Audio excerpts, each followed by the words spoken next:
Welcome, everyone. Welcome. Feel free to drop your name, your pronouns, where you're tuning in from into the chat. And then we also have a question. Why does centering Black voices matter to you? Thank you for coming.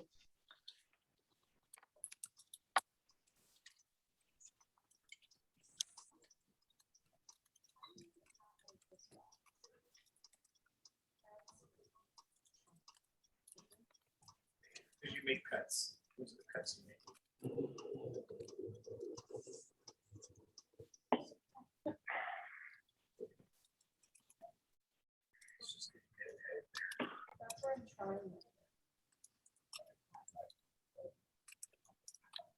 But you already made a cut there.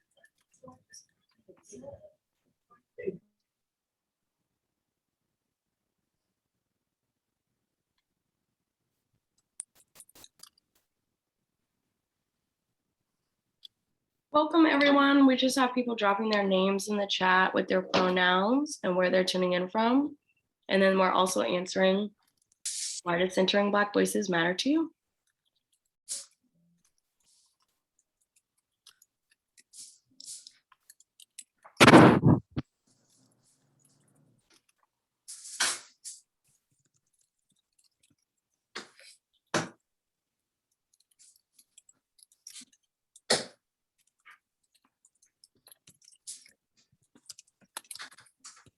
I see so many friends. Hi, everyone. Hey, Timo. Hey, Susan. Hey, Cecily. That's my mom.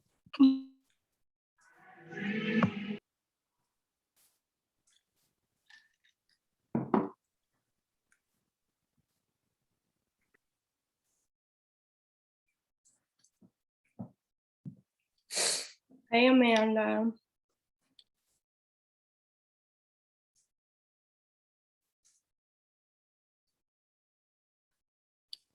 We'll get started in just a few minutes. We just want people to have time to come in. Hey, Philip.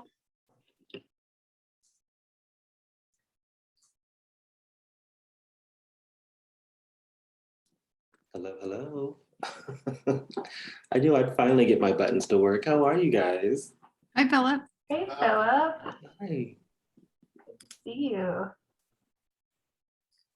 Likewise.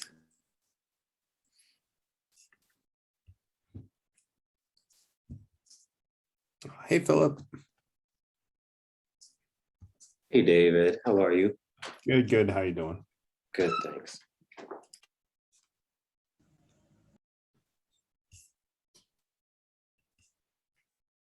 Hey guys, I'm not sure why Amanda is showing up as Diamond. Yeah, Amanda, you might want to hit the 3 dots and change to Amanda. I gave her my link because we couldn't find hers. Oh, will do. Thank you.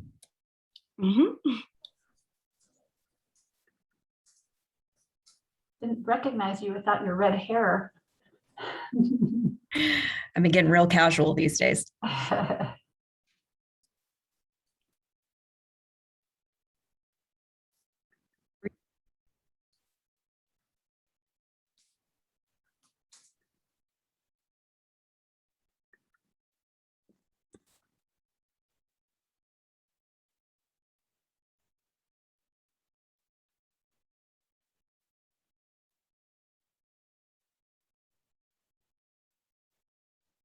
Okay, I think we're at critical mass, so we can go ahead and get started.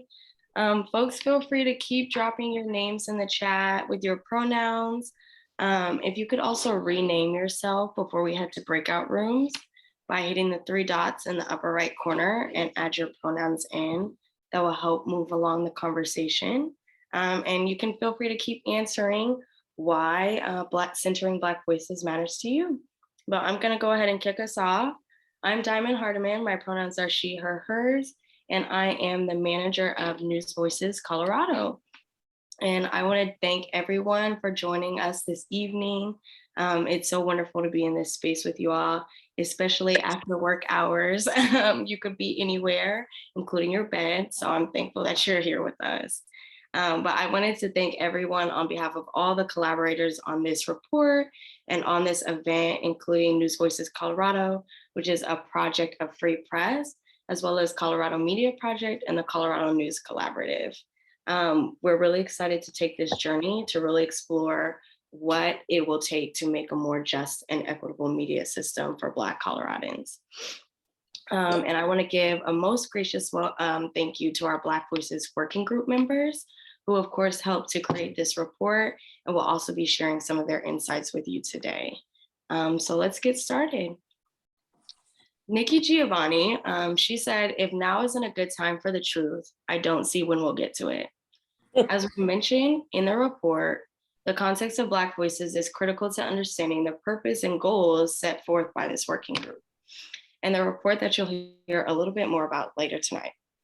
The group came together during a time that has been defined by grief.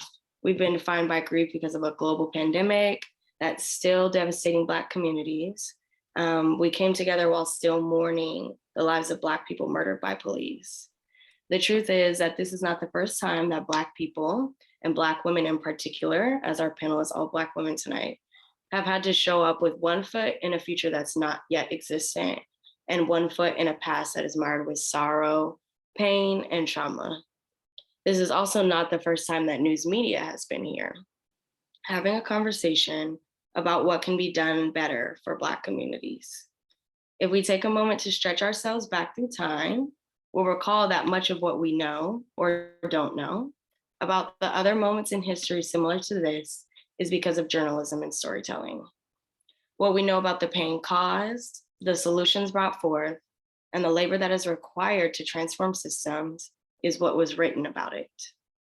What we know about the Black people who lived through these moments, what their lives were like, what brought them joy, is based on who told their stories and how they were told. What Black people in need of information knew about mutual aid, about how to keep themselves safe, about how to stay connected with one another in the midst of suffering, is based on what information sharing people and systems were in place. And when we hear about these moments and learn the names of Black queer organizers, Black women, and Black organizations that we didn't know before, many times it's because a journalist or a storyteller went looking for those names, those stories, and those visions for a future that white supremacy couldn't conceive.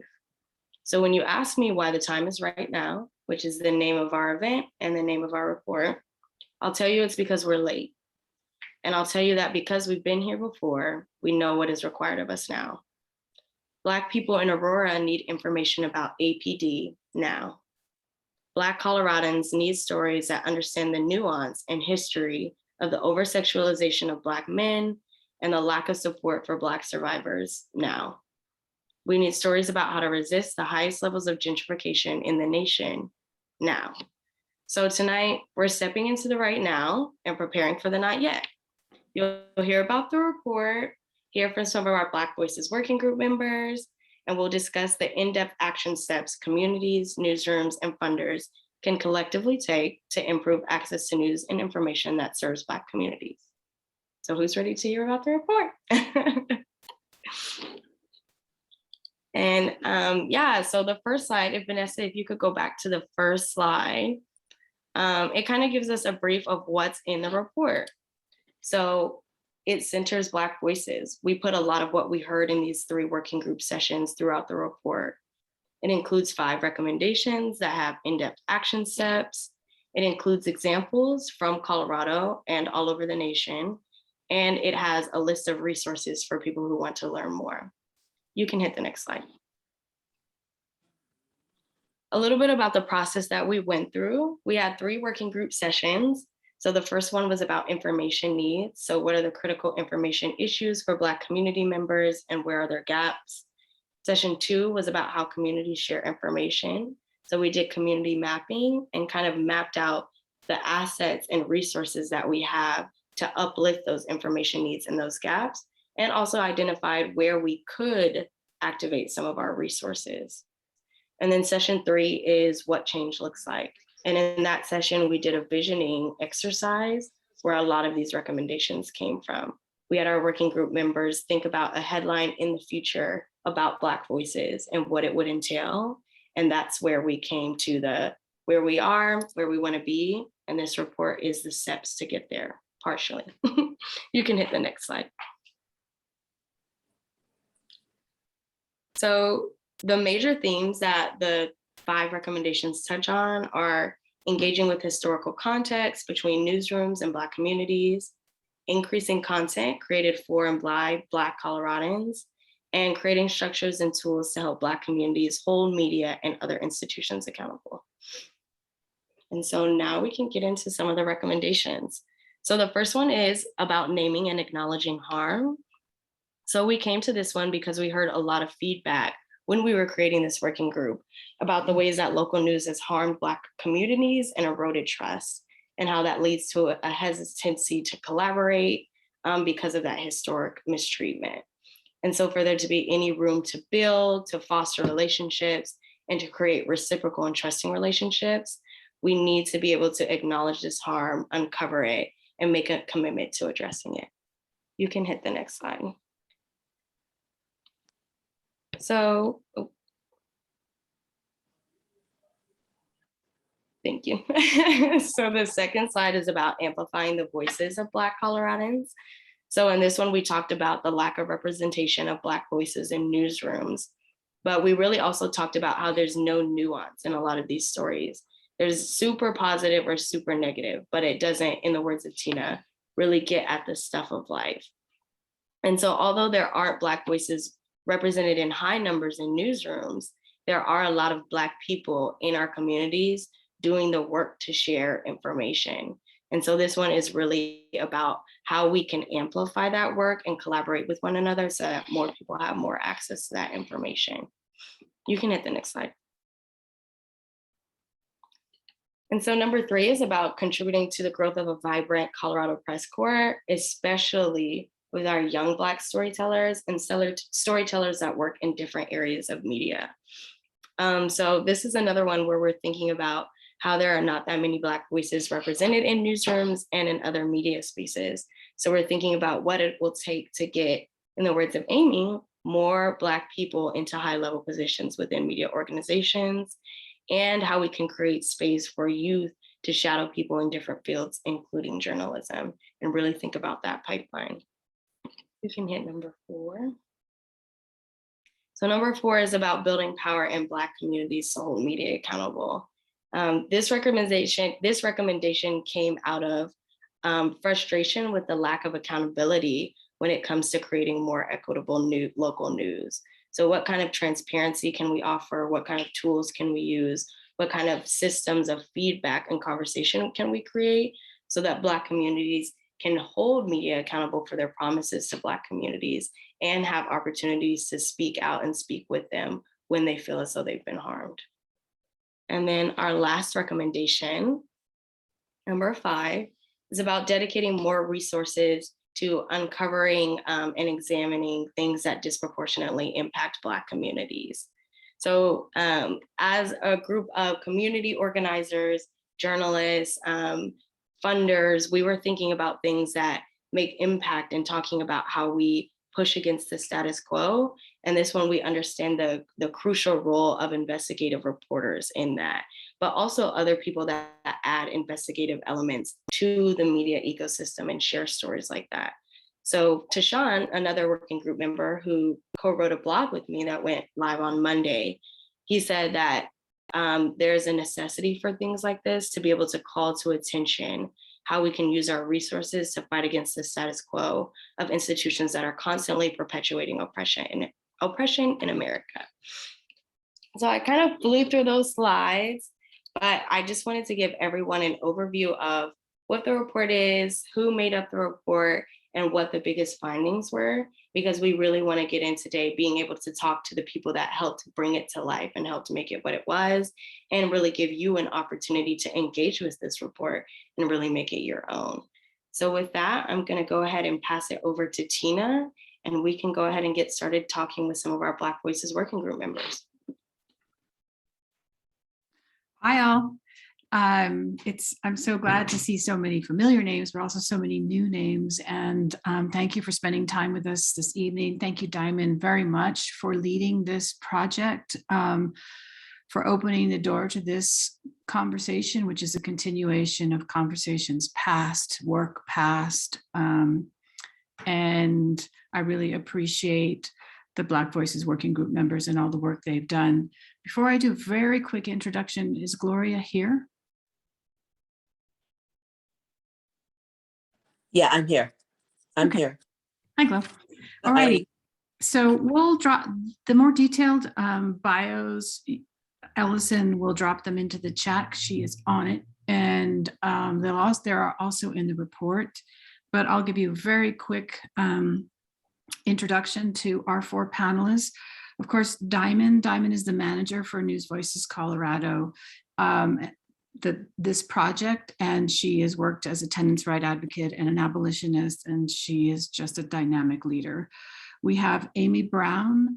I got to know Ammiee Brown through her work as an AmeriCorps Vista, I'm not sure, I guess they're called fellow at Open Media Foundation. And Ammiee has done a tremendous amount of work also in opening up conversations to help newsrooms diversify their hiring and their promotion and the pools of applicants that they're looking through.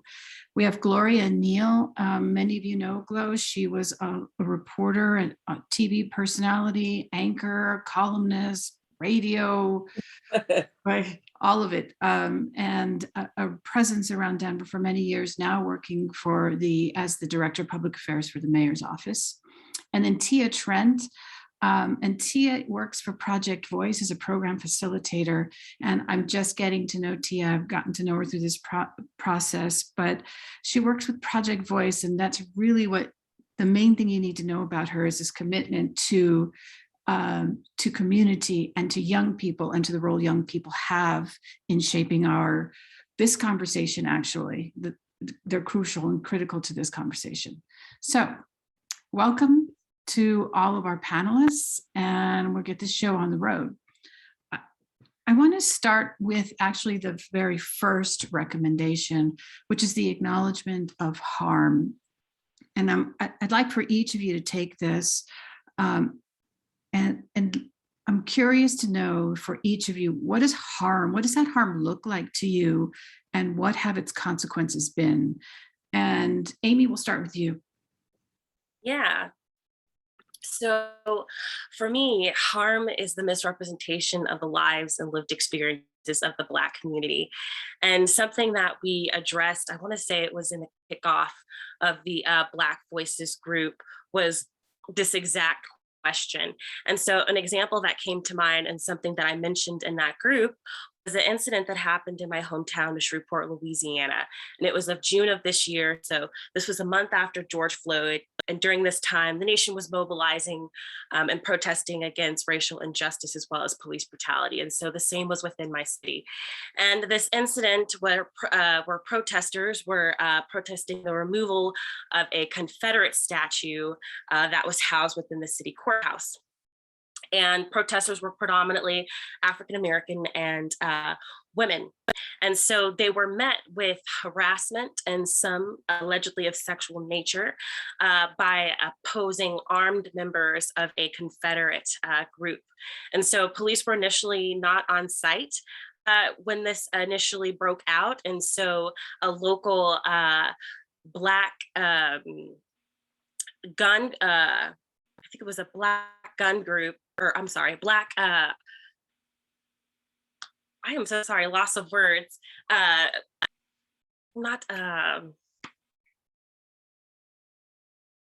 It was a gun group, but that was by Black men.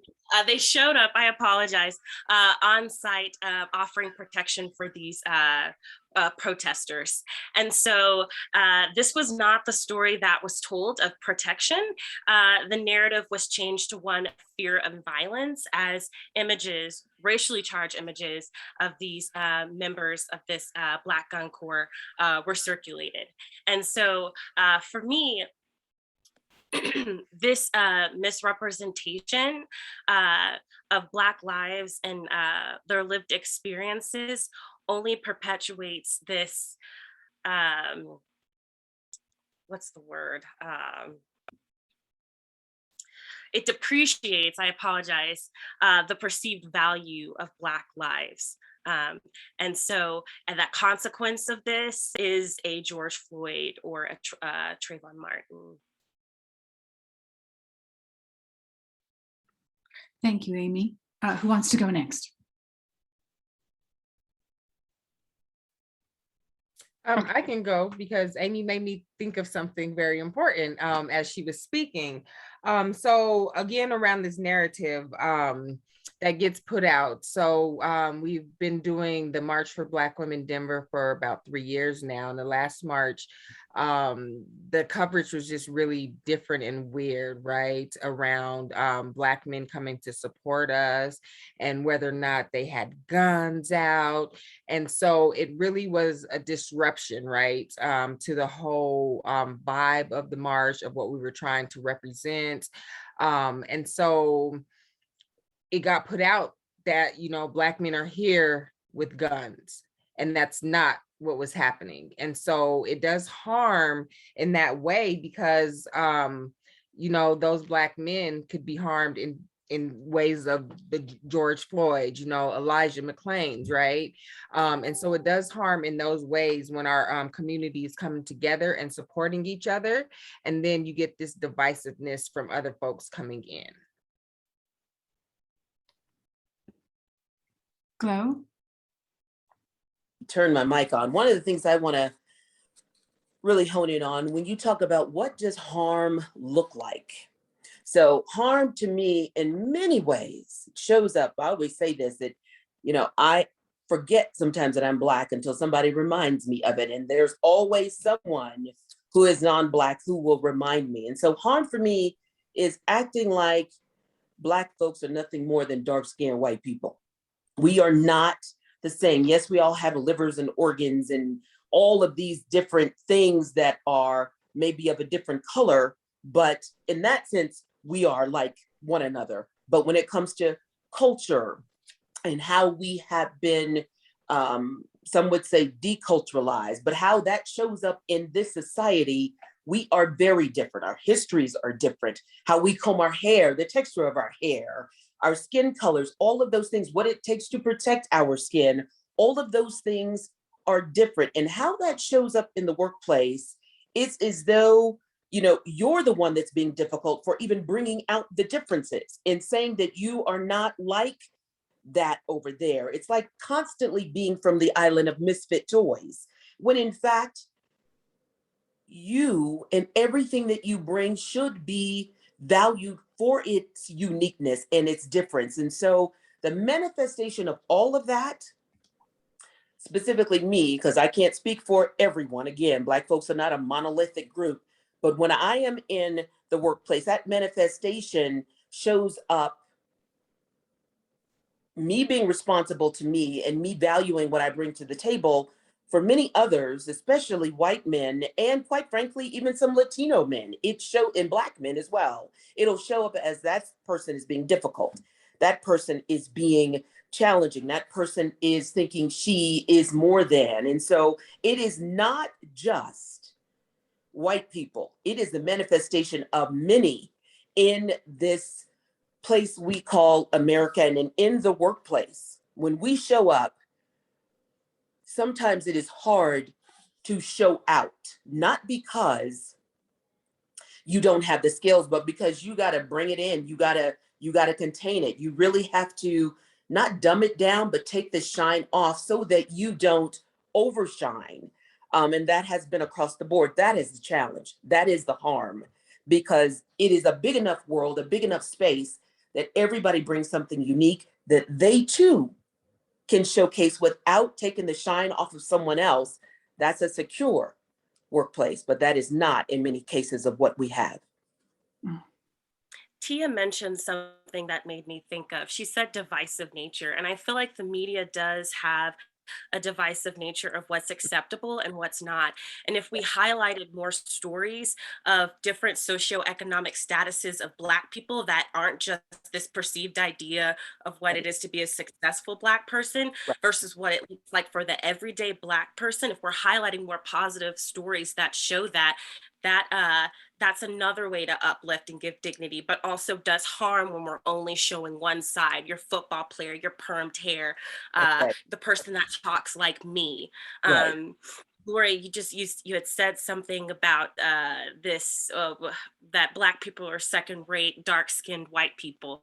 That's Yeah, something we what have I to said think was, let's be clear. I want, because you were onto Sorry. something. What I said was the harm is acting like Black people are nothing more than dark-skinned white people. When in Yes. fact, we are way more than that. We are not like them, just as they are not like us. One is not better than, but the history of us, of Black folks, is negated or is not as valued. And when we bring that to the fore, you are made to feel less than, or even, quite frankly, combative, because Yeah. people don't want to recognize that. And to chime in just really quickly on what you said, Ammiee, you think about the news stories. How many times do reporters go out and the worst person that they could find to be on the news, the rollers in his or her hair, the, just completely being unkept, or it reinforces the stereotype. Doesn't mean that that person who is on the air right then, that person who's being interviewed, is a person that is lesser than. But what it does do is it reinforces a negative stereotype. And I have to think with my white colleagues, I say, why do you pick those people to put on the air? Well, we need a soundbite, we need it fast, we need somebody who folks are going to pay attention to.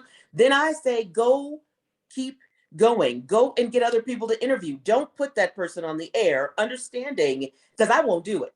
I don't care if that soundbite is so sensationalistic. Give me somebody else who, if you can't conjugate a verb, at least you know how to spell a verb.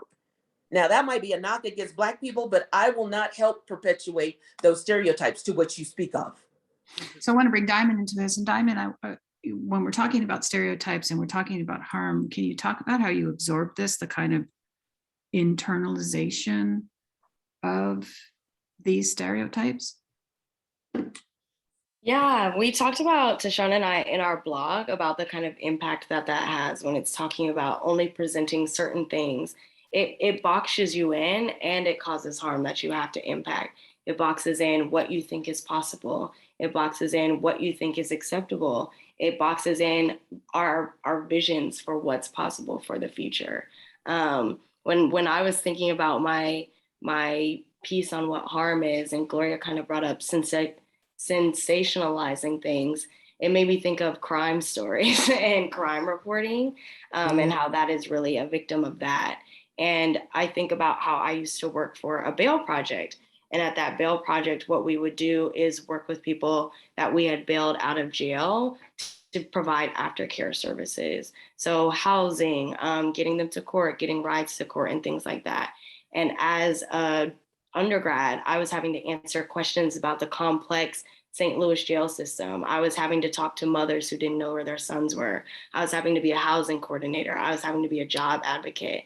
And when we're thinking about crime reporting and how we juxtapose crime and safety, I really think about the harm that was done there when we could have had reporting, when we could have had information on where we could find how to navigate jail systems, where we could find housing, where we could find support, and all of those things. So when I think about sensationalization and the impacts and the ways that it keeps us from imagining more, that's kind of what I think about when I talk about internalizing that.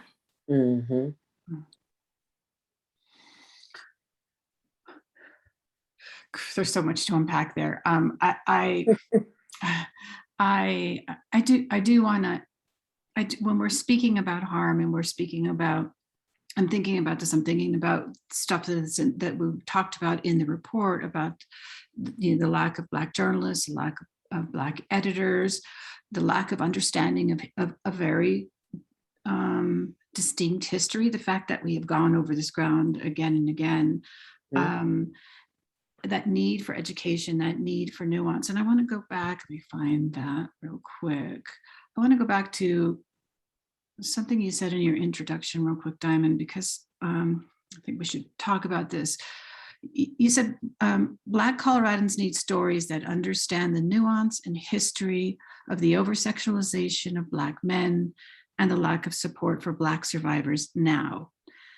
And yesterday, hundreds of Denver Public School students walked out of class calling for DPS School Board member Tay Anderson, the only Black member of the board, to step down over sexual assault allegations that investigators have determined are unsubstantiated. And some members of Denver's Black community have been fiercely critical of how some local newsrooms covered the story, which was initially sparked by anonymous secondhand allegations. And so, Diamond, this is happening right now. How does this controversy kind of speak to the need you mentioned for this nuanced stories? And, we don't do nuance all that well in newsrooms. So how does it speak to that need for nuance that educates, and really to the demand for change that the Black Voices report lays out? Yeah, the time is right now. That title came from Gloria, and it's really been so true. But I think there's so much at play in this situation, and so much complexity. But I've really had my ears to the streets and been thinking about news coverage and information and what role that's playing in it. And when I'm listening to folks within the Black community and outside the Black community, a lot of what they're talking about is the gaps that's been missing because of the lack of Black context of Black history. They're talking about Black people and their needs not being centered in informing that coverage, right? So we're talking about Black history and also the needs of Black folks that need information for survivors of sexual assault, people that need that history and that nuance to understand all the layers and all the complexity that's going on here. But what I've been hearing is like, people want stories in context with the history of criminalization of Black men and of Black people, especially when we're talking about white accusers and Black men. They're looking for Black survivors of sexual assault. They're thinking about stories and the ways that they increase invisibilization and the violence that's really extracted on them because there's not information, there's not that nuance, there's not that history. And then I'm also thinking about, aside from that nuance and the contextualization, I'm thinking Black people want feedback loops. They want spaces to be able to discuss coverage of our community. We want spaces to be able to provide feedback about how we need this nuance and what's missing and what we're not hearing and what we need. But what spaces are Black community members being invited into? Who's reaching out to them for questions about this feedback, for questions about this coverage? So when Black community members are critical of this coverage, it's because there's been an arc that they haven't been able to be inserted into because they haven't been invited into it. And so we're doing it in our own spaces and we're doing it in our own communities. But yeah, we want accountability mechanisms, especially for coverage when stories cause harm because of their context or because of their lack of context or information. And I'll also chime in, Diamond, because I think in many ways, you just gave us that entire forest, because you're absolutely right, that context and really understanding how we got here. But if I am looking at the tree, and I know that Tina brought up Tay Anderson, that is extremely complex because we're not just talking about an individual who had these allegations. We're talking about an individual who had tremendous coverage, friend or foe, as it relates to politics and protests and all of those things that come into play for this individual. So it wasn't just about, I think for many people, it is not just about, including the students, it's not just about, these sexual allegations. You got people on both sides who either have a great deal of respect or who don't have a great deal of respect or don't like this one person. And so as it relates to, because if you think, well, you know what, if we're looking at this Black man versus Tay Anderson, what's the difference? Well, there is a tremendous amount of difference when you look at being elected to the school board and all the things. And there are tremendous, allegations that were unsubstantiated, and that just added murkiness to the water, right? There was no clarification, but I think it just caused people to dig in. What was refreshing, regardless of agree or disagree, there were students who took to the streets and students who said, we are going to speak up. We want our voices heard. But I think all in all, that is an extremely complex example of some of the challenges, whether you are a friend or foe of this individual. But just as Diamond says all the time, it's bigger than one individual, and how we have to look at this from a collective standpoint, because just like Black people want to be treated fairly, they also want the truth, right? They also want to make sure that by and large, that people, especially if they are around children, are telling the truth, are being truthful, are being honest, are being accountable. And so those are the things that we look at regardless of who's involved. You want to make sure that your child is safe, and is not being preyed upon. And I'm not, talking about Tay Anderson. I'm talking about just overall when you send your child to school. And so there's a lot to unpack there, Tina, but I hope that helps with just some of what you were asking about in this particular instance. Yeah, it's absolutely complicated. It's complicated within the community. And it's probably a very good moment for reflection in newsrooms as we look about who we have in our newsrooms, what our connections are to community. Does that feedback loop exist? How might we improve? So I appreciate that. And, as I look at the four of you, and I know that you each are juggling about 10 million different things in your lives right now. And you took on this work to be part of this group, to be part of this conversation, full aware that, again, that this is something that's been happening for a long time, and it's a cyclical thing, and sometimes things change and sometimes they don't. And I just like to get a little bit personal and ask each of you why. What does this mean to you?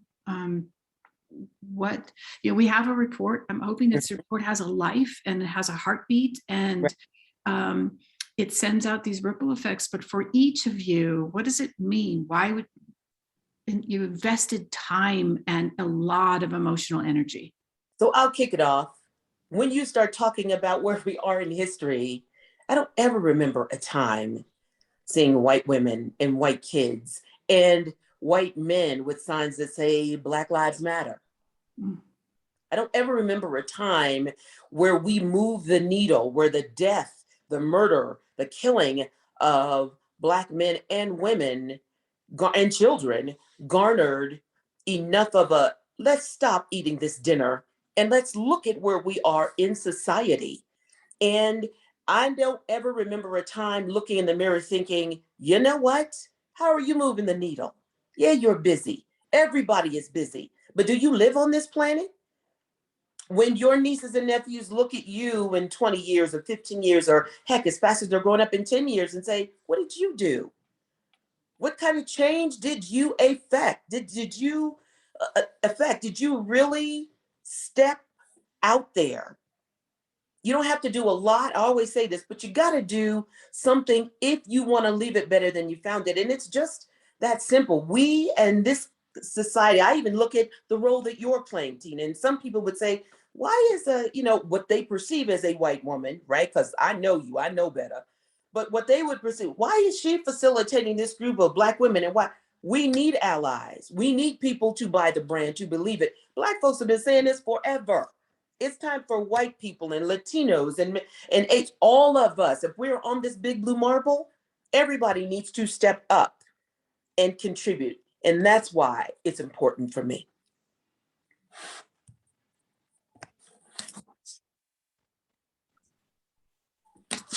Who wants to jump in?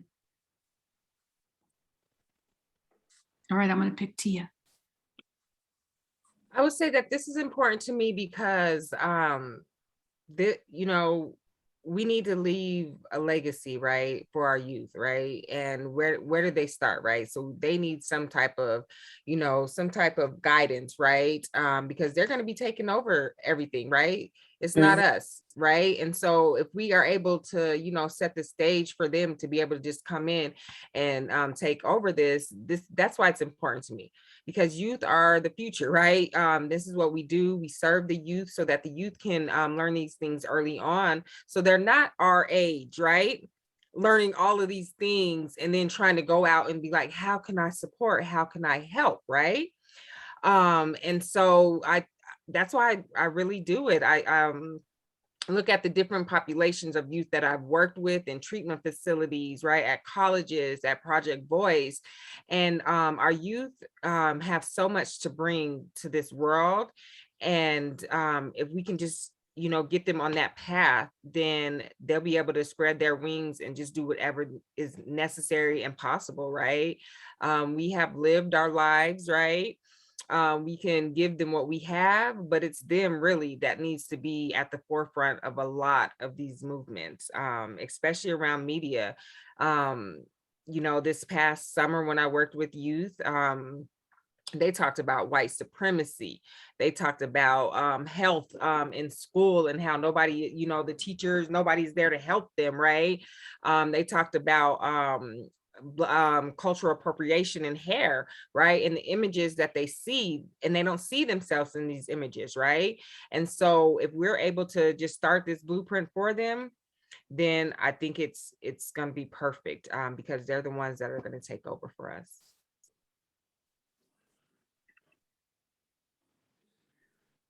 Yeah, that's awesome, Tia. I'll go ahead and follow behind her. So why is this important to me? I feel like now with the momentum after this past summer, we have finally got a seat at the table. And I can't remember who mentioned it about not having a place in the space, but now it's not about looking for that seat. We now have to pull up a chair, and I'm pulling up a chair. And as a community member, I want to be involved because I know the influence that the media has.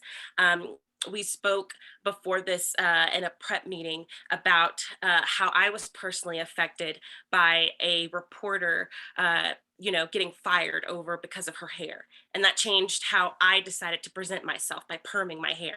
And because that's how I thought that was the only way I was going to be able to get a job after I graduated from college. And so the media is so important because it has such a huge influence. And so this work is important to me, no matter how small.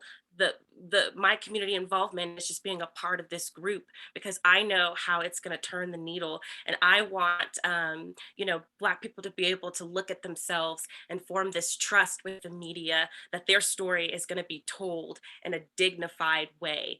Something that I read recently, it was about show obstacles, not just outcomes, right? And so I hope that we can move towards telling this complete human story of our lived experience in our lives, good and the bad, because we deserve it and we're owed it. I'm tired of criminalism. We deserve it and we are owed it. So yes, this is very important to me. And I think Tina might have asked this question later, so I'll just hold because I'm just gonna keep going. Tia says in the chat, she doesn't want a seat at the table. She said, this is also why I'm doing this. We need and are creating our own tables. So we are already running up against the clock. And so it flew as I thought it would. So I do want, let's see, I have 4 minutes. Can we do this in 4 minutes? So I guess I did want to know if there were other recommendations that really spoke to you, but I think what we might just do is we have an audience here that's a mix. It's a mix of community members. It's a mix of journalists. It's a mix of funders, all the policymakers, all the people that you're calling to the table. And if you could speak directly to any of these constituencies or all of them and say, this is what I want. This is what I want you to think about. This is what I would like for you to do. This is what needs to happen. Can we do that? Can we do that quickly? And I want to start with Ammiee. Yeah. Something that I would like to say to community members who are like, how can I get tapped in? How can I get involved? I know for me, my first barrier was thinking that I had to live through this experience of what the media is presenting, and that is just my plight as an African American, and I have to walk through it. That's not the case. Get tapped in. Diamond mentioned this feedback loop. Let the media know when they got it right. Let them know when they get it wrong. Actively participate, whether or not that's through a group like this, through a Facebook forum, or just showing up. There's so many ways that you can get involved, and it doesn't have to be big. These recommendations are some big steps, but you can just take that small step of joining a forum. So tap in, get tapped in. Community engagement is so important. Excellent. Tia. And I would say, to add on to what Ammiee just said, I would say read the room. A lot of folks don't read the room. Read the room. Glo, I would like for you to talk to this specifically as somebody who was a longtime journalist who's familiar with newsrooms. If you could speak to that constituency of all, there's a lot of journalists on this call. Absolutely. You know, one of the things I would say is, if your sentence starts out with, well, you know, Glo, what can I do? I'm a white man. Or what can I do? I'm a white woman. I really can't do anything. You can do something. You can speak up. You can talk about what is clearly not there. As I watch news, or even look in newsrooms, or even talk to managers who say, Glo, we are trying to attract, you know, Black people, but, you know, they just don't want to come to Denver. I don't buy that. If you have to be intentional with what you are looking for, then be intentional. And that means across the board. That means that, because it's not just good enough in today's society to have one Black person on air and check the box and everybody else is, you know, white, or the majority white. That's not the street I live on. That's not the world I live in. Nor, here's a newsflash, white people, that's not the world you live in either, right? And so TV should reflect. And we, as viewers of TV, we should demand that reflection. It shouldn't just stop when our favorite sitcom is off. It should be in the news, in the special reports, and it should not be just during Hispanic Heritage Month or Black History Month, because Black history is American history. So if you look at this whole piece, you must constantly challenge. And so, as I said to many of my colleagues when I worked as a news anchor in Atlanta, they said, oh my God, I love being here because you have so many Black people on air in the room and all of that. I said to them, all Black isn't diverse either. You must look at each, and I want a diverse newsroom from all walks of life, from all socioeconomics, but I do know common sense tells me that it is more than one Black person on air. And so that becomes very important as I look at newsrooms across the board. And I look at, and by the way, all newsrooms are not about you're being young, and I know it's a visual medium, but I learned a lot from people that you have on segments like Rosemary Allen, and just different people who bring different perspectives. It just enriches the tapestry. And so that absolutely must come to being. And let me just say this really quickly. I know we had 4 minutes, I've blown it. But when you start talking about, I want to be on air, yes, this is a visual medium, but every Black person or every woman of color does not need to have straight hair. Wearing your natural hair is a statement that is positive for the masses to see, because that's the real world. I'll leave it there. All right, thank you.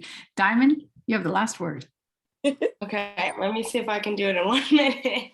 I think I have two. One, my one really for our community and Black community is that this report is incomplete because you haven't invested, not invested, but you haven't been able to hold it, been able to make it your own, been able to make it come to life.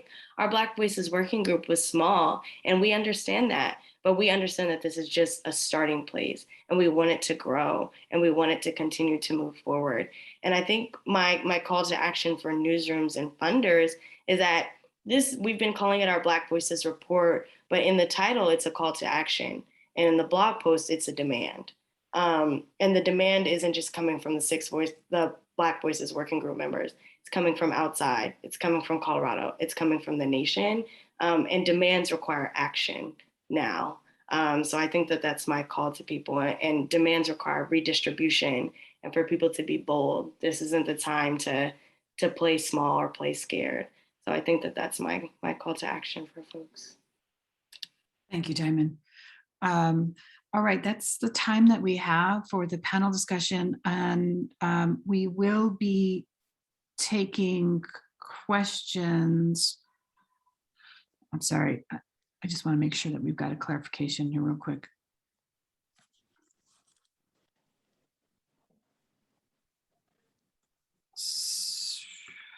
I'm sorry, I lost track of what I'm supposed to do next. We're doing the Q&A next, right? If we've got any questions from the audience. Do we have any questions in the chat? No, but I saw Beverly Grant had her hand up. Beverly. And let me jump in really quick. While we're grabbing questions from the audience, if folks could think about for the breakout rooms, which we'll be going to next after the Q&A, if you could think about which recommendation you want to engage with that speaks to you and change your name and put 1, 2, 3, 4, or 5. That way we can put you in a breakout room based on which recommendation you're interested in. Hey, Beverly, go for it. All right, thank you. A couple things came up for me when you all were just speaking about things. And Diamond, you were kind of getting on my page with intentionality. And there's not going to be any changes in the scape of newsrooms or media, period, if we aren't lobbied for, if space, it's not a standard to welcome us or include us. We are normalized out of so many things. So dismantling this normalization that Black people are less than is where we have to begin. And because it's such a common practice and it's in every sector of society, we take it for granted. And so this is what has led to what exists today, of people, if it's a Black story versus a white story, why content is jaded. So some action steps that could be taken. There are many entities here. Each entity should commit to ensuring that people of color are on their staff or connected to them if they currently aren't. Also creating pathways. I liked how Tia and both Diamond talked about the importance of youth. So every one of these organizations that are here, we have capacity to create that. So thank you for listening to my ideas. I could keep going, but without intentional action, we're just going to keep having a conversation. And we have to go inside each organization represented here and say, how are we starting here to make the change? Thank you so much, Beverly. Is Sharkia on this call by any chance? From CPR? Oh, hi. Hi. Okay, you know, when I heard the word intentionality, you came to mind. Do you mind just speaking a little bit about you? You really, and I wish I had my notebook in front of me, but you speak very plainly about intentionality, and what does that look like? First, I want to introduce myself. My name is Sharkia Wedgeworth Hollowell. I am the new Outreach and Accountability Managing Editor at Colorado Public Radio. I'm a Denver native. So when we speak about intention, I tell so far, I've been in this role since early summer. Mm-hmm.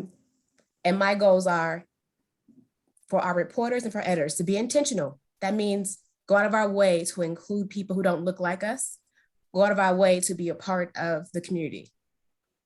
So being intentional means being present in those communities and doing things on purpose, going out of your way to go seek people who kind of put you out of your safe place.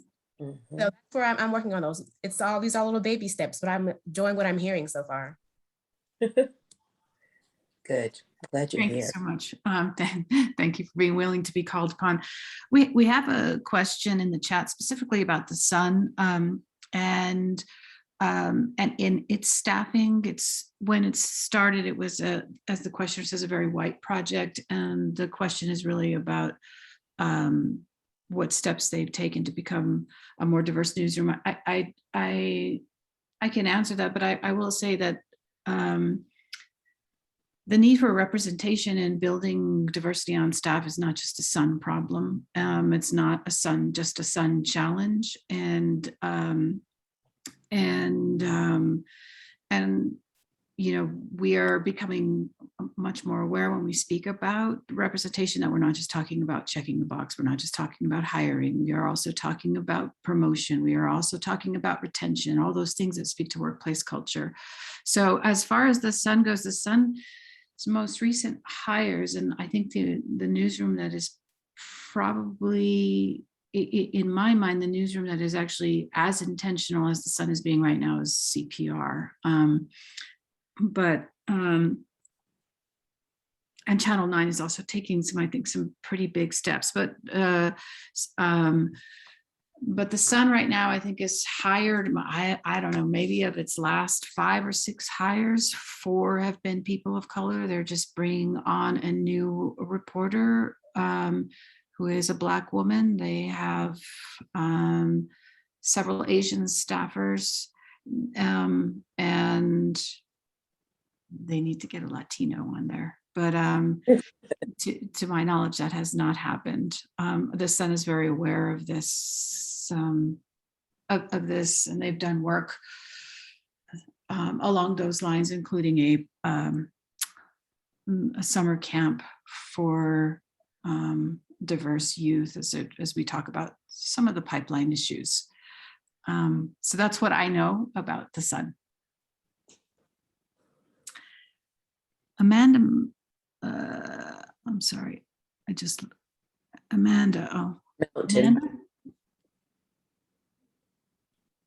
Amanda, do you mind popping in to ask your question? Sure. No, I was just wondering if you would share a little bit about the topic of tokenization and how it might have emerged as a theme in your conversations with Black journalists and leaders within the media industry. Who wants to take that on the panel?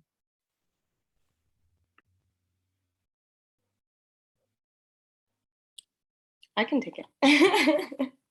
Unless anyone else wants to pop in. But yeah, this is rooted in a lot of our recommendations and kind of what Tina just said around tokenization and how when we're talking about diversity, it's not just box checking. It's about comprehensive wholeness. It's about what Gloria was talking about what does it mean to not just be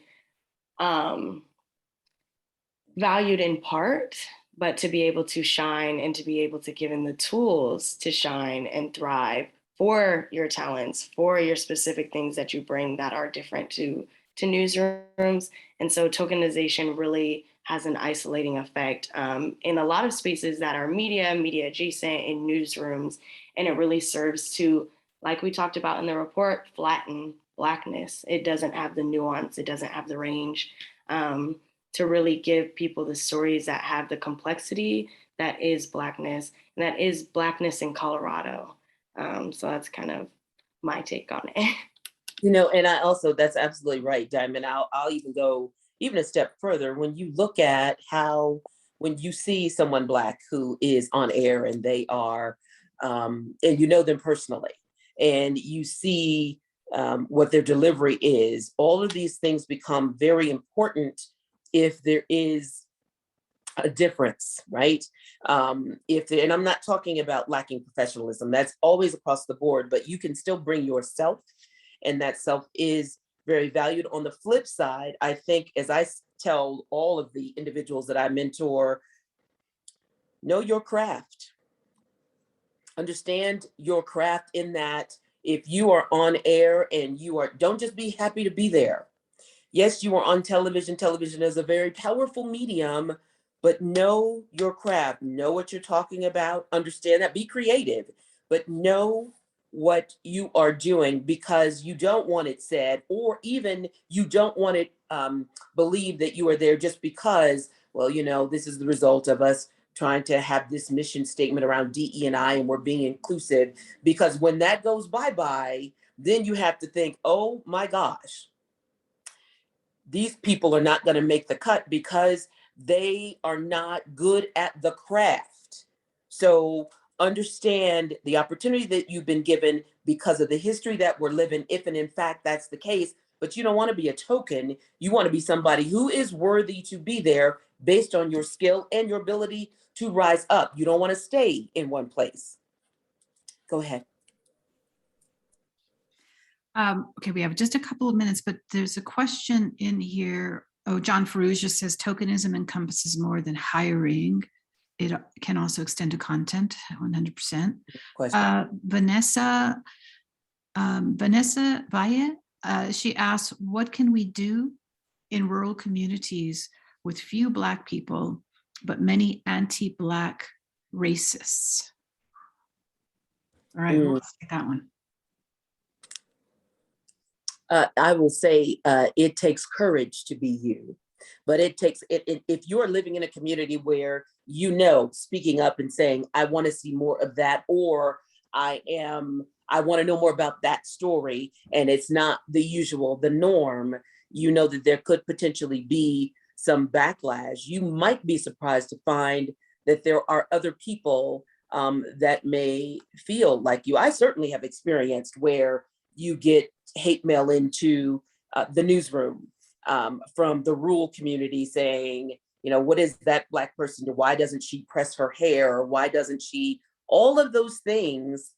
And I always found that it was incumbent upon a strong news director or a strong general manager as to whether or not that kind of email and foolishness gets to you. Just by being in your skin, that it is happening. But if you're not going to change, or you do not want it to affect the talent, then I don't see the reason that it needs to be even discussed. It's going to happen. And a lot of times it's coming from rural communities where there aren't people like you, but you must step up. This time in our history requires courage, more so than I think ever before, because it's too easy to get along, or go along to get along. But we see what we get when we go along to get along. Morally, it has been very, very challenging. We must stand up, journalists especially. I think when you're in rooms and you're being called names or people are not very welcoming, you are a journalist. It is a privilege. So grow the necessities that you need to speak up and be as strong as you need to be, because you are carrying a microphone, not just for the station, but for the people. Thank you, Gloria. All right, we are at time. I have a technical question. If people continue to add questions to the chat and we go into the breakout rooms, do the questions disappear? Or are they still here? Can the panelists pop in and answer them? Mm-hmm. Yeah, you can. Okay. You can. So I would encourage you, Marcus has a question in there, really good question. Please continue to add to the chat. Our panelists, as they have time, can pop in and respond. Others, please chime in. And I'm going to hand it over to Diamond so that Diamond can give the instructions for the breakout rooms. I hope that you all will stay for this. This was the same kind of structure that we opened Black Voices with, and the conversation discussion was really fed by what was happening in these small group, more intimate discussions. So thank you, Diamond. Thank you, Tina. We are on such short time, but there's so much to cover and I have so many thoughts and I'm just gonna not say them all. But this is really good because it means that we can continue to have conversations and we can continue to do this and uncover all the very complex things that we're talking about tonight. what we're going to do next is we're going to go ahead and go into breakout rooms. And what we want from these breakout rooms is you're going to choose your favorite recommendation. And then when you get into that breakout room, you're going to have a PowerPoint that has some action steps listed along with that recommendation. Some for communities, some for funders, some for newsrooms. So as a group, you're going to kind of lean towards one action step, and you're going to act as though it is now your responsibility to implement this recommendation with this action step. So the kind of things that we're thinking about when we're thinking about our responsibility to implement these is, who are the critical players involved? So who needs to be in on this? Who are key stakeholders? Who do we need to talk to? What newsrooms? Be specific. What people? What organizations? The second thing that we're going to ask is, what would it look like if people were really taking action on that action step? We've been talking a lot about accountability and transparency. So to you, what would signal to you that someone is doing this work? In other words, what would it mean if we were winning? So decide as a group in 3 things. What would the world look like? What would your community look like if we were winning on this action step? And then the third thing is, I really want people to think about, who do they know that is already doing this work in Colorado or elsewhere? Because one thing that I learned through this process is the names of a lot of people that have been doing these initiatives, that have been behind the scenes, that have been doing this work. And we know that they're out there. So who are people that we can connect with? Who are people that we can support and redistribute resources to? So those are the big 3 things. I anticipate that'll take most of your time. You'll have 30 minutes, and then we'll come back to the large group. But if you have extra time, a bonus is thinking about, what are the challenges or barriers that there are going to be to being able to implement that action step? But right now, Allison is going to go ahead and put people into breakout rooms, and then we're going to go ahead and share that PowerPoint for everyone. Every room is going to have a facilitator, but when you get in the rooms, make sure that you introduce yourself. Our facilitators will help on note taking, but everyone will have access to the PowerPoint. And then think about who wants to do the share backs when we come back into the large group, and we can just go through groups. But I'll go ahead and stop there and maybe pass it over to Allison. Hi everyone. I just wanted to ask again, if those of you who have not added that number next to your name, if you could go ahead and do that. If you're having some trouble with your computer or Zoom and cannot do that as a name, then just let us know via chat and we can use that. So I think Allison Cooper is working on that right now.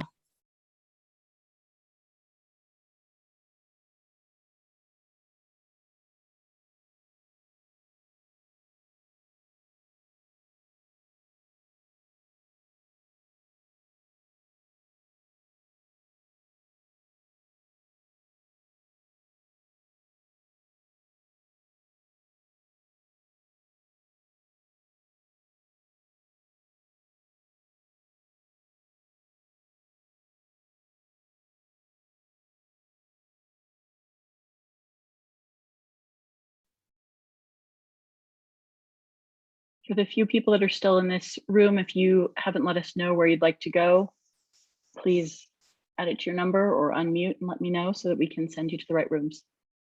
Thank you. Hey, Allison, sorry. For some reason my laptop's not letting me change my name, but if I could go into breakout room number 5, that'd be great.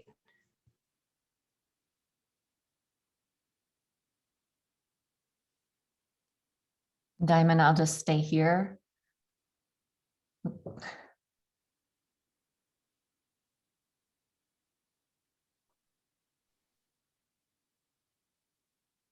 Does anybody else want to go in a breakout room corresponding with the different recommendations?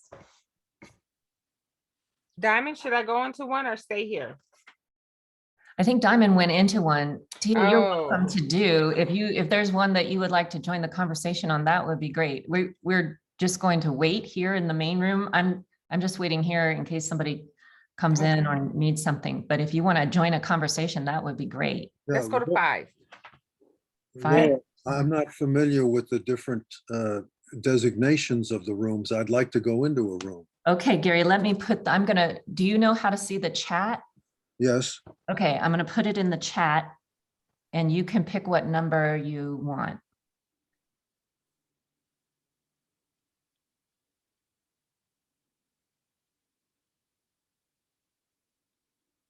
Rachel, Linda, and Tia. Number 5, please, Laura. Got it. And Tia would like 5 also. All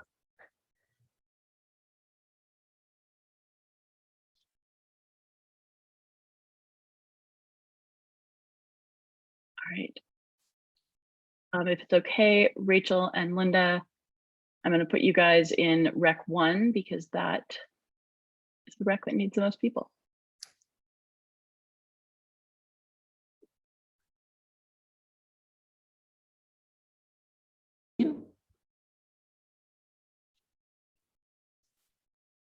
Hi, Beverly. Greetings. How are you all? Doing fine. How are you? Oh, excited and just love what you all are creating here. Oh, that's good. It's good to see you. It's been a while. For sure. Raise your hand if you were cut off in the middle of your sentence. Yeah, Diamond was getting into something really juicy and we got cut off. To talk afterwards, Susan. But I know you're totally fine, Allison. I saw the clock and just didn't listen to it. But I think everyone is back. So we'll go by groups and we've got a little bit of time left and we want to make sure that we have time to wrap so that Sylvia and Melissa can talk about next steps. But does someone from group 1 kind of want to give a 1-minute spiel about what we talked about? Well, I can go. I don't know that we got anywhere. We did a lot of dissecting how we got to where we are with the Tay Anderson story. Trying to look for a solution that we could get to. And I don't know that we got there just yet, but we did a lot of looking at what kind of went wrong. But I think in dissecting that and looking at it is really having those conversations before we're reporting, I think is a big part of what we should be doing more. Anybody else have, did I capture that? I don't know if Linda's still on here. I think that Diamond had a really good suggestion about using some of the tools in restorative justice in those types of meetings. So having them led by people who are victims of the harm and having the people who caused the harm come in with a sense of sort of open heart and a sense of accountability. Those things might be difficult to achieve in this environment, but one can hope for that. And I liked that Diamond brought in, a different way to have a conversation than the normal ways we have conversations about media coverage.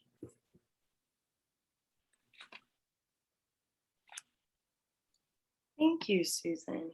I'll pass it to the representative from group number 2. If you want to give us a recap of what was most interesting or what you talked about in your group.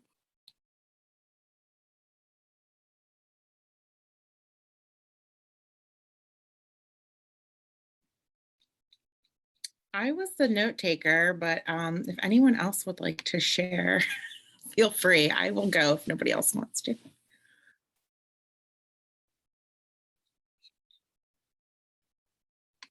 Okay, well, never usually want staff to be the ones that take the lead, but if folks are not feeling it, I will sort of give a recap. We had really great discussion around recommendation number 2, which was about amplifying Black voices. And the thing that kept coming up is being intentionality about developing relationships, about seeking out other organizations and people and people that could connect people to other people in the community, being intentional about developing a diverse list of sources, being intentional about hiring and wanting to be able to develop strategies to attract more BIPOC people. There's also collaboration, invitations to collaborate and thinking about being strategic in your collaborations. So somebody said, making sure that we don't always go to the biggest organizations, that finding the right organization, sometimes smaller ones who have a deeper reach into the community. And making investments, right? So training people, providing grants, providing resources in order to amplify those voices, reaching out to Black students, Black journalists, and media creators and giving them opportunities, and doing a lot more listening and showing up to events to be able to continue the education and learning and relationship building in order to be able to do a good job of amplifying Black voices. If I missed anything, please put it in the chat or chime in.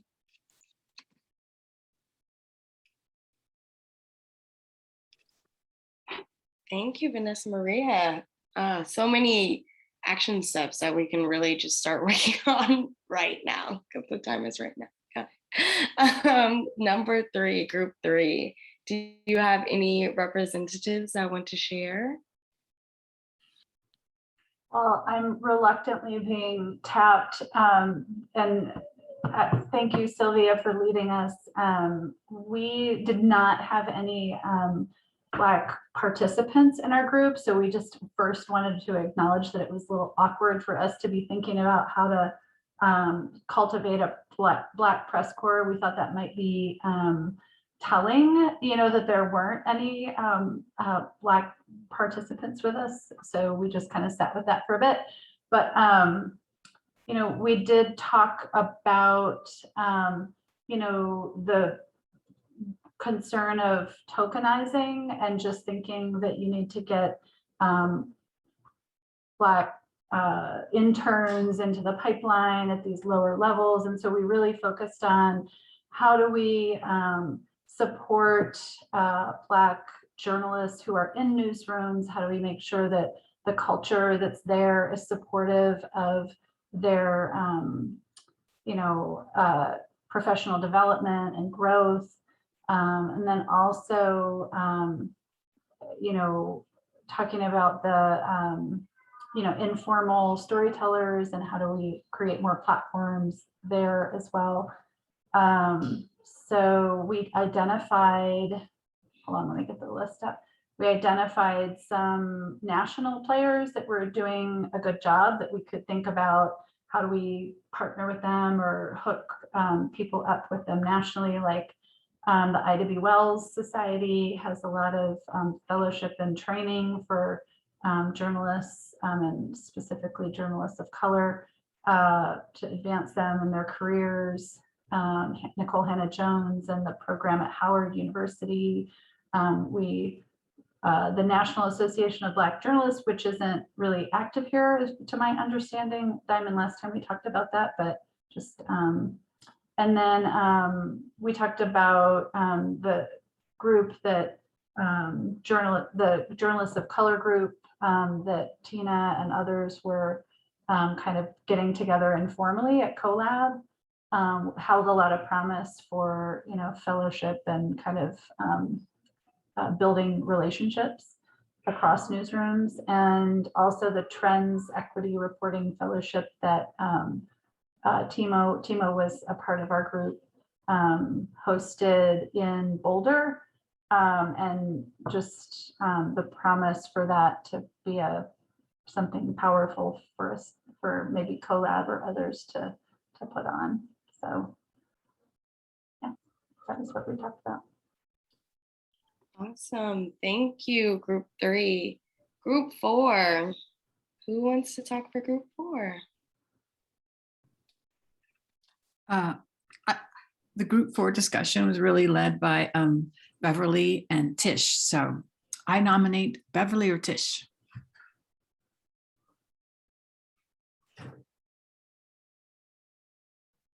Miss Beverly, do you want to go or you want me to handle this? Okay, I don't think I see her or hear her. She may have stepped away for a minute. This is Tish. Good evening, everybody. We had a great discussion in group 4, and we're talking about how to leverage power of the Black community in the media to make a greater presence. And we talked about a variety of things surrounding this particular issue. And Beverly so eloquently had pointed out that part of the problem was the strong Black communities that we had in the past here in Colorado, such as Montbello, Park Hill, 5 Points, and what's considered to be Highlands. All of this was Black and brown areas occupied by Black and brown families. And just discussing how, because of gentrification and other factors, those elements of that consolidated power, which, converted itself into political, social, economic power, was disintegrated from the inside out because of regentrification. And that power structure changed. And because of it, we've been left a bit siloed and isolated in sparing pieces throughout Colorado. So we were talking about building allyship with people in power to bring together these powerful, but yet still, somewhat, for lack of a better term, disintegrated communities, which are our Black and brown communities, and trying to reconsolidate that power, but doing it with trusted allies in elevating our message, but also creating different and more creative ways to get the message out, and not just relying on paid media and paid journalists, and getting our community message out from community members, from our children, from stewards of these very highly regarded neighborhoods. Park Hill has a great history. Montbello has a great history. The West Side has a great history. We all, have great histories here that have been overlooked because we've been taken over by regentrification. And because of that, our message in the media has been diluted, if not all, but evaporated. And when we do get messages out, they are not favorable or they're highly distorted because the narrative is predetermined. So what we have come up with is creating our own source of media organically from our neighborhoods, appointing stewards, and also reaching out for allies to build those bridges between our fractured communities to re-empower ourselves and elevate our voice. And I agree with everything Tish said. I just wanted to add that part of building power is having your voice heard, which is why we wanted to have a focus on focusing on schools, focusing on community, institution, faith-based community, small businesses, looking at getting to us through all of these sectors, and then having literally like a weather watcher, a community news input person, where, these stories, number one, are valued and have a place to be shared and showcased. Also, along with the intentional development of pathways, so that youth are mentored and excited about having a career in media, because we've planted these seeds through building allyships in schools, etc. Thank you for listening. Thank you, group number 4. Group number 5, if you could give us a highlight in about 1 minute, and I'll pass it over to Sylvia to wrap us and close us for the night. I was a note taker. Oh, we go heard for it. Oh, are we okay? Okay. I think we heard some legitimate frustration about, we talk about this and talk about this and talk about this, and is it really, why is it that hard? Was one point, and another point was like, why isn't there more of this happening? More resources devoted to coverage of these issues. And the simple answer to that is each news organization has to take responsibility for acting on that, and not expecting somebody else to do it for them, not constantly looking to the community to help us, like solve the problem, devote resources, and prove that you are committed to it over time. And it's got to be sustained, and it's got to be genuine, and it's got to be about more than recruiting. And it needs to be about like really being interested in learning and reporting on these communities, that is above and beyond positive stories about them that are sort of easy to get in some cases, but deep stories that are hard and complicated and time consuming and investigative and have all those qualities. So we think that that's the best answer to that question about resources. Wow, thank you, Group 5. I'm so excited hearing all these ideas, and I'm gonna drop my information into the chat so that we can keep these conversations going. And I encourage everybody else to do the same and to stay in contact and keep adding more and more to this conversation. I'm gonna pass it over to Sylvia and Melissa to close. Kevin, can I just do a quick plug that we are continuing this conversation on our Facebook live show. It's called Free Press Live, tomorrow at 12:30 p.m. Mountain Time. I put the links in the chat, and we'll be talking with Diamond and Ammiee Brown more about how to implement these. So don't miss it. It'll be good. And if you can't catch it live, the videos will be archived on our Free Press pages. So check out the links below. All right, that's my PSA. Thanks.